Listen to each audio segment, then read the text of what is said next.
Le PDG millionnaire Antoine Dubois est assis seul sur un banc du jardin du Luxembourg, illuminé après avoir tout perdu. Famille, amour et espoir. Une fillette de 8 ans aux vêtements usés s'approche et lui pose la question qui changera sa vie à jamais. « Veux-tu dîner avec nous ? Maman dit que personne ne devrait être seul à Noël. » Mais quand Antoine découvre qui est vraiment cette fillette et sa famille, la vérité qui émerge le détruira et le sauvera en même temps. Le miracle de Noël le plus incroyable va se produire. Jardin du Luxembourg, Paris. Le réveillon de Noël 2024 enveloppait la ville d'un manteau de lumière dorée et de neige fine qui dansait sous les réverbères haussmanniens. Les arbres nus étaient ornés de guirlandes scintillantes qui transformèrent le jardin en conte de Noël, tandis que les familles se hâtaient vers leur foyer pour partager le dîner le plus important de l'année. Antoine Dubois, 45 ans, demeurait immobile sur un banc vert, son manteau de cachemire noir contrastant avec la neige accumulée sur les bords du siège. Son visage, autrefois autoritaire et sûr de lui, portait désormais les marques d'une dévastation qui dépassait le physique. Les yeux sombres, jadis brillants d'ambition, fixaient le vide avec l'expression de celui qui avait perdu tout ce qui comptait. 3 mois auparavant, il était l'homme le plus puissant de Paris, PDG de Dubois Holdings, un empire immobilier de 2 milliards d'euros. Il avait tout eu. Une épouse magnifique, une fille de 10 ans qu'il adorait, des hôtels particuliers, des yachts, le respect du monde des affaires. Puis l'effondrement était arrivé. Un associé malhonnête, des investissements manipulés, un scandale qui avait fait tout s'écrouler comme un château de cartes. Isabelle, sa femme, n'avait pas supporté le déshonneur. Elle avait emmené Juliette, leur enfant, et avait disparu une nuit, ne laissant qu'un mot glacial. « Je ne peux pas vivre dans cette honte. Ne nous cherche pas. » Depuis 3 mois, Antoine ne savait pas où elles étaient. Les détectives privés, les enquêteurs, les recherches désespérées n'avaient mené à rien. Le froid piquant de décembre le traversait, mais il ne s'en apercevait même pas. Il avait passé toute la journée à déambuler dans Paris, regardant les familles heureuses à travers les vitrines illuminées, se sentant comme un fantôme observant un monde auquel il n'appartenait plus. « Excusez-moi, monsieur. » Une petite voix le fit sursauter. Antoine leva les yeux et vit une fillette d'environ 8 ans qui l'observait avec de grands yeux curieux. Elle avait des cheveux blonds bouclés qui dépassaient d'un bonnet de laine effiloché et portait un manteau gris trop grand pour elle, visiblement de seconde main. Ses chaussures étaient usées mais propres, et dans sa main, elle tenait un sac en papier brun. « Oui ?» parvint-il à dire, la voix rauque du froid et des heures de silence. « Vous avez l'air triste, » dit la fillette avec cette sincérité brutale que seuls possèdent les enfants. « Vous êtes seul ?» Antoine ne put répondre. Comment expliquer à une enfant qu'il était plus que seul, qu'il était une coquille vide de tout ce qui avait rendu sa vie digne d'être vécue ? « Moi je m'appelle Léa », continua la fillette, apparemment pas troublée par son silence. Maman m'a envoyé acheter du pain pour le dîner, mais j'ai vu que vous étiez là depuis des heures et... Léa s'arrêta, comme si elle évaluait quelque chose de très important. Puis, avec une décision qui semblait venir du plus profond de son petit cœur, elle lui posa la question qui allait tout changer.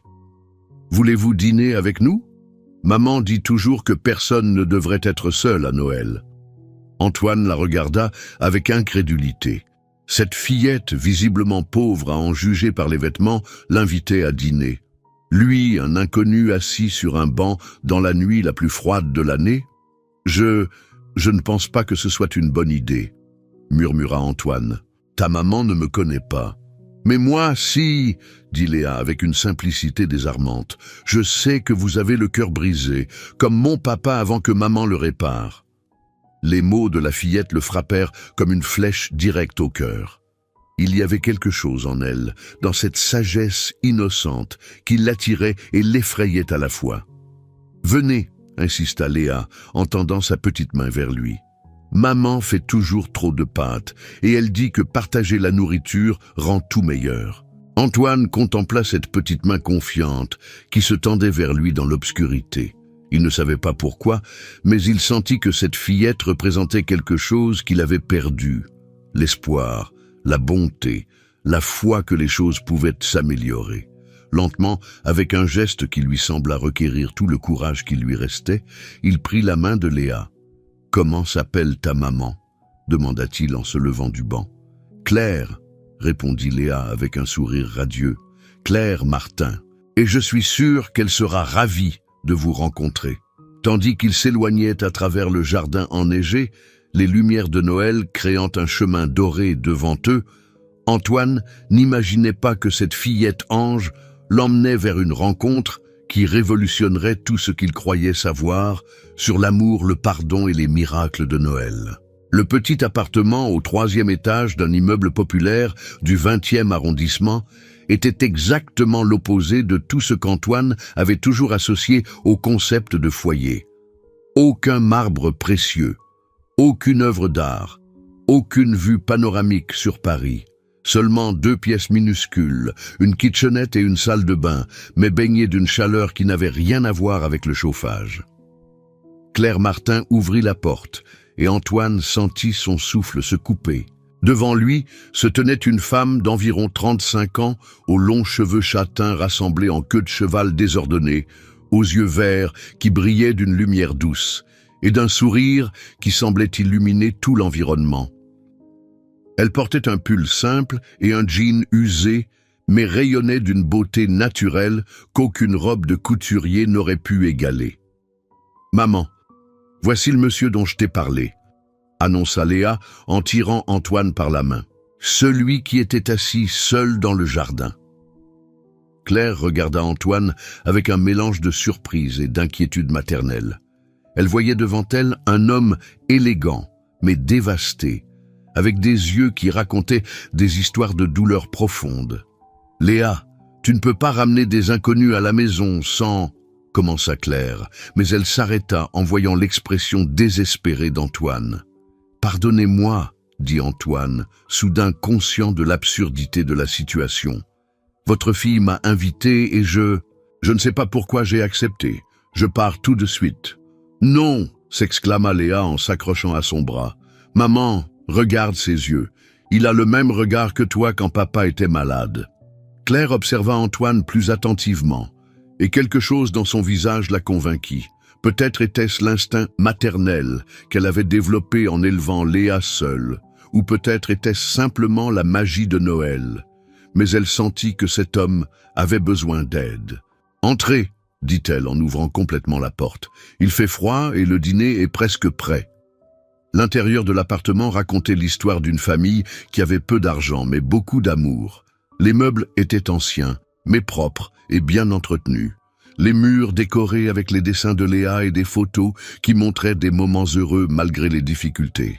Dans un coin, un petit sapin de Noël fait de branches trouvées au jardin brillait de décorations faites maison, étoiles découpées dans du papier, petits anges en tissu, guirlandes récupérées on ne sait où. « Papa !» cria Léa en courant vers un homme d'une 40aine d'années qui sortait de la cuisine.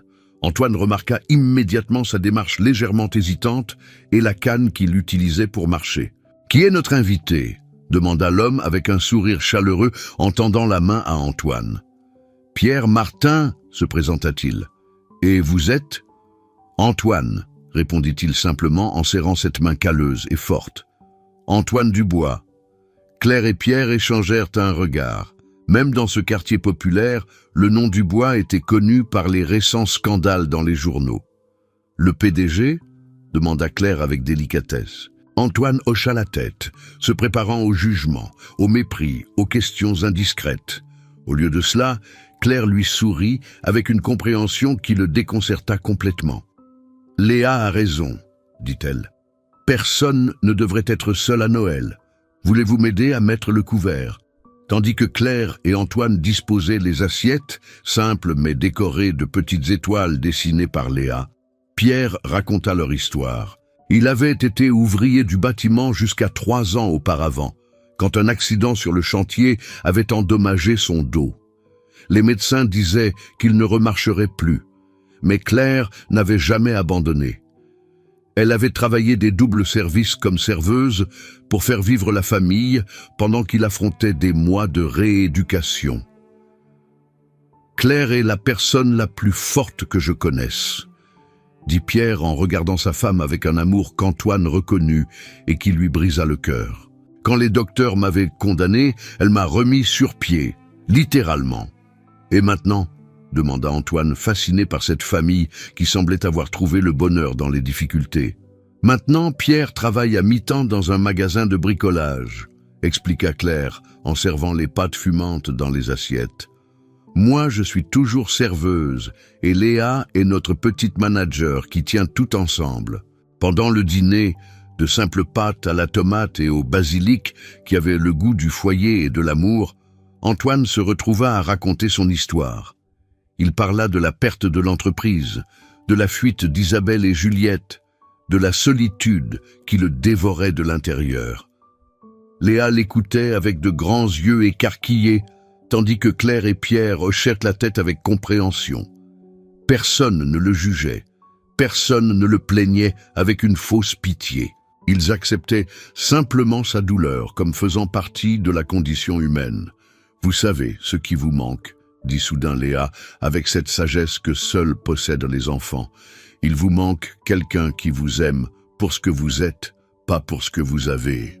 Les mots de la fillette résonnèrent dans le silence de la petite pièce, chargés d'une vérité qu'Antoine avait oublié qu'elle existait. Cette nuit-là, en retournant à son hôtel, il n'avait plus de maison. Antoine ne savait pas que Claire l'observait depuis la fenêtre, avec une expression pensive. Et il ne savait pas que ce dîner avait mis en marche une série d'événements qui changeraient à jamais le destin des deux familles. Les jours suivant Noël, Antoine retournait au jardin chaque soir, espérant retrouver Léa et sa famille. Il y avait quelque chose dans cette petite maison pauvre qui l'attirait plus que tous les luxes perdus. Ce fut Claire qui le trouva, avec 2 cafés fumants. « J'ai pensé que vous pourriez avoir froid », dit-elle en s'asseyant à côté de lui. « Pourquoi êtes-vous gentil avec moi ?» demanda Antoine. « Vous ne me connaissez même pas. » Léa m'a demandé pourquoi certains adultes arrêtent de croire en la bonté des gens, répondit Claire en souriant. Je lui ai dit que parfois, dans la douleur, nous oublions qu'il existe encore de petits miracles. Claire avait une façon de parler qui l'apaisait, comme si ses mots avaient le pouvoir de guérir des blessures inguérissables. « Parlez-moi de votre fille, » dit-elle soudain. Le visage d'Antoine se contracta de douleur. « Juliette, 10 ans, c'était ma princesse. Ma femme l'a emmenée quand tout s'est écroulé. Depuis 3 mois, je ne sais même pas si elles vont bien. Avez-vous pensé que votre femme a eu peur ?» dit Claire doucement. « Parfois, on fuit non par méchanceté, mais par terreur de ne pas être assez forte. » Claire confessa qu'elle aussi avait pensé à fuir quand Pierre était devenu invalide. Mais Léa l'avait arrêtée avec une phrase. « Qui va aider papa à se rappeler comment marcher ?» La vraie force n'est pas de ne pas avoir peur, conclut Claire. C'est d'avoir peur et de rester quand même. Gefällt dir diese Geschichte? Gib einen Like und abonniere den Kanal. Jetzt geht's weiter mit dem Video. Antoine la regarda avec admiration. « Pourrais-je venir vous voir quelquefois ? Votre maison est le seul endroit où je me sens encore humain. »« Vous êtes le bienvenu, » dit Claire. « Mais arrêtez de vous punir et commencez à croire en une seconde chance. » Aucun des deux n'imaginait que Léa observait depuis la fenêtre et que dans son esprit sage naissait un plan pour unir leur destin. Léa avait hérité de sa mère l'intelligence émotionnelle et de son père la détermination. À 8 ans, elle avait compris que les adultes avaient besoin de l'aide d'une enfant pour voir les solutions devant leurs yeux. Elle observait Antoine qui venait dîner presque tous les soirs. Elle voyait comment il s'illuminait en jouant avec elle, comment il regardait maman quand il croyait que personne ne s'en apercevait, et surtout, elle voyait comment maman le regardait. Claire tombait amoureuse d'Antoine. Léa le comprenait à la façon dont sa mère se coiffait avec plus de soin, dont elle souriait en entendant ses pas dans l'escalier. Mais Léa avait compris quelque chose. Antoine ne se permettrait jamais d'être heureux tant qu'il n'aurait pas retrouvé sa fille. Le téléphone d'Antoine était sur la table. Léa regarda vers le salon, puis prit rapidement le téléphone. Le mot de passe était 1110, l'anniversaire de Juliette. Elle trouva le contact détective Moreau et composa le numéro. « Allô, Moreau, vous cherchez Juliette Dubois, n'est-ce pas ?» dit Léa de sa petite voix la plus sérieuse. « Qui parle ? Je suis une amie d'Antoine. Avez-vous vérifié les hôpitaux pédiatriques ? Si la petite fille a de l'asthme et que la maman a peu d'argent, elle est peut-être allée dans un hôpital public. » Le détective écouta, avec une attention croissante, cet enfant qui raisonnait avec une logique qu'il avait négligée. « Et avez-vous vérifié les écoles ? Avec un faux nom, peut-être. Comment tu t'appelles ? Léa. Antoine se meurt de tristesse. Si vous ne la trouvez pas bientôt, il ne tiendra pas le coup. » Léa raccrocha et remit le téléphone en place, retournant au devoir juste au moment où Antoine revenait dans la cuisine. 3 jours plus tard, le téléphone sonna pendant le dîner. C'était Moreau. « Monsieur Dubois, j'ai une piste. L'hôpital Necker a enregistré une fillette avec une crise d'asthme, accompagnée d'Isabelle Rousseau, rue des Martyrs, 15, appartement 7. » Antoine faillit laisser tomber le téléphone. « Ils l'ont trouvée. Allez voir votre fille, » dit Claire en prenant ses mains. « Venez avec moi, je n'y arriverai pas seule. » Léa sourit. Son plan fonctionnait parfaitement. Rue des Martyrs 15 était un immeuble anonyme des années 70. Antoine monta les escaliers avec Claire, Pierre et Léa, le cœur battant si fort qu'il semblait prêt à exploser. Et si Juliette ne voulait pas le voir ? Et si Isabelle lui claquait la porte au nez ? Claire serra sa main. « Quoi qu'il arrive, vous n'êtes pas seul. » Au 7e étage, Antoine s'arrêta devant la porte. Il entendait des voix à l'intérieur et l'une d'elles était la voix qu'il avait entendue en rêve chaque nuit pendant 3 mois. « Juliette » chuchota-t-il, et ses yeux se remplirent de larmes. Il frappa doucement. Les voix s'arrêtèrent de net, puis des pas prudents. « Qui est-ce » La voix d'Isabelle semblait effrayée. « Isabelle, c'est Antoine. Ouvre-moi, s'il te plaît. » La porte s'entr'ouvrit. Isabelle avait maigri, ses cheveux blonds avaient perdu leur éclat, et ses yeux montraient la fatigue de celle qui avait lutté seule trop longtemps. « Papa ?» La voix de Juliette explosa du salon comme un rayon de soleil. Une fillette apparut derrière Isabelle, plus grande, mais avec le même sourire qui avait illuminé sa vie. « Juliette !» Antoine s'agenouilla en ouvrant les bras, et sa fille se jeta sur lui. Il la serra si fort qu'il craignit de lui faire mal. « Tu m'as tellement manqué, princesse !» chuchota-t-il d'une voix brisée. « Toi aussi tu m'as manqué, papa, tous les jours. » L'appartement racontait l'histoire d'une lutte, 2 petites pièces, des meubles de seconde main, mais propres et ordonnés. Juliette avait décoré sa chambre avec des dessins qui représentaient toujours la même chose, une famille de 3 personnes se tenant par la main. Dans le salon, Claire s'assit près d'Isabelle, qui pleurait silencieusement. « Antoine a été avec nous ces dernières semaines, » dit Claire doucement. « C'est un homme bien qui s'est trompé, mais qui a appris. »« J'ai eu peur, » avoua Isabelle. « Je n'ai pensé qu'à protéger Juliette, mais je lui ai enlevé son papa. »« L'amour nous donne toujours une seconde chance, » dit Claire. Léa s'approcha d'Isabelle. « Mon papa dit que les familles ne se cassent jamais vraiment. Elles se perdent juste un moment, mais après elles se retrouvent. » Quand Antoine revint avec Juliette accrochée à son bras, il trouva Isabelle qui le regardait avec des yeux différents. Ce qui suivit fut la conversation la plus importante de leur vie.